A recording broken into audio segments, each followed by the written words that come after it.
Zdravo svima. Dobrodošli u srpsku istoriju. Danas vas vodimo u vreme srednjeg veka, u uzbudljivu Neretljansku kneževinu.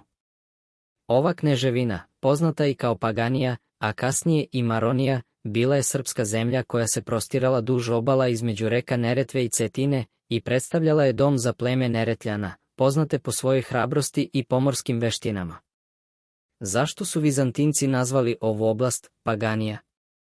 Šta je to što ih je odvajalo od ostalih južnih Slovena? U ovom videu ćemo istražiti ne samo istoriju ove kneževine, već i život i običaje Neretljana, gusara koji su ostavili dubok trag u istoriji Jadrana. Neretljanska kneževina, poznata i kao Paganija, prostirala se na obalama Jadranskog mora, od ušća Neretve do reke Cetine, na severozapadu graničila se sa Hrvatskom, na severoistoku sa Srbijom, a na jugoistoku graničila se sa Zahumljem. Zemlja je bila podeljena na 3 glavne oblasti, Makar, Rastok i Dalen, a uključivala je i ostrva Mljet, Korčula, Brač i Hvar. Neretljani su bili srpsko pleme poznato po svojoj otpornosti i otporu hrišćanstvu, što je dovelo do toga da su Vizantinci njihovu zemlju nazivali Paganija. Njihovi gradovi, kao što su Vrulja, Mokro, Ostrog i Lavcen, bili su značajni, ali je Omiš postao ključno utvrđenje u kasnijim godinama. Neretljansko primorje protezalo se duž 75 km, a većina zemlje bila je pokrivena gustim šumama i močvarama, sa malo obradive zemlje. Iako su bili okruženi teškim terenom, Neretljani su bili poznati kao gusari i ratnici koji su branili svoj način života i tradiciju. Neretljanski pirati su započeli svoje pomorske pohode u vreme kada su Arapi počeli da predstavljaju ozbiljnu pretnju za bezbednost Istočnog Rimskog carstva.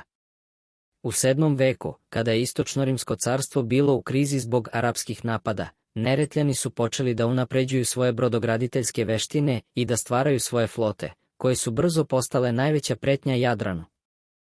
Do 642. godine napali su benevetski Siponte u zalivu Monte Gargano, zatim su se napadi na Jadranu ubrzo povećavali. Neretljani su postali poznati po svojim pljačkaškim pohodima, ugrožavajući slobodno kretanje brodova. Tokom 827. i 828. godine, kada je glavnina mletačke mornarice bila zauzeta kampanjom u Siciliji, Neretljani su iskoristili trenutak slabosti i započeli nove napade. Međutim, kada se mletačka flota vratila, Neretljani su se opet smirili. Već 829. godine, jedan neretljanski vođa je pokršten u Mletačkoj republici, što je označilo mir između Neretljanske kneževine i Mletačke republike. Ipak, Neretljani nisu dugo održali mir. Čim su prilike na Jadranu postale povoljne, oni su nastavili sa napadima, kršeći sporazume. Kada su između 834. i 835. godine opljačkali i ubili mletačke trgovce, Mlečani su bili šokirani, što je dovelo do velikog mletačkog pohoda 839. godine, kada je novi dužd Pietro Tradoniko okupio veliku flotu i krenuo protiv Neretljana.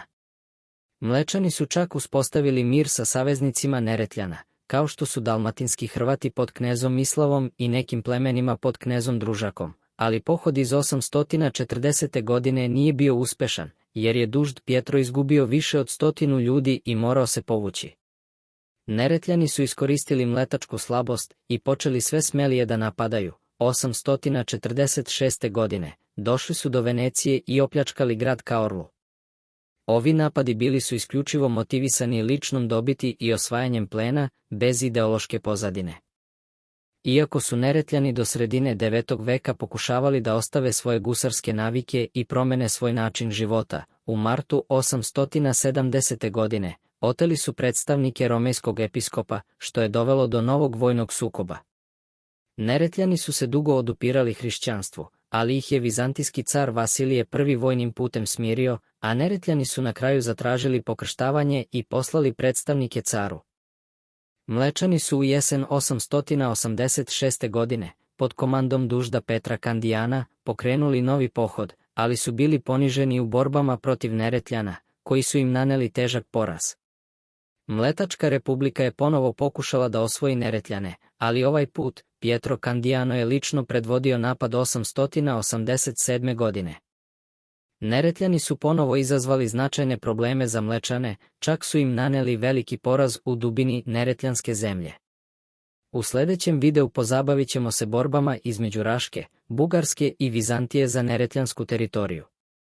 Hvala vam što ste gledali, lajkujte video, pretplatite se na kanal i slobodno ostavite komentar, veoma će mi značiti.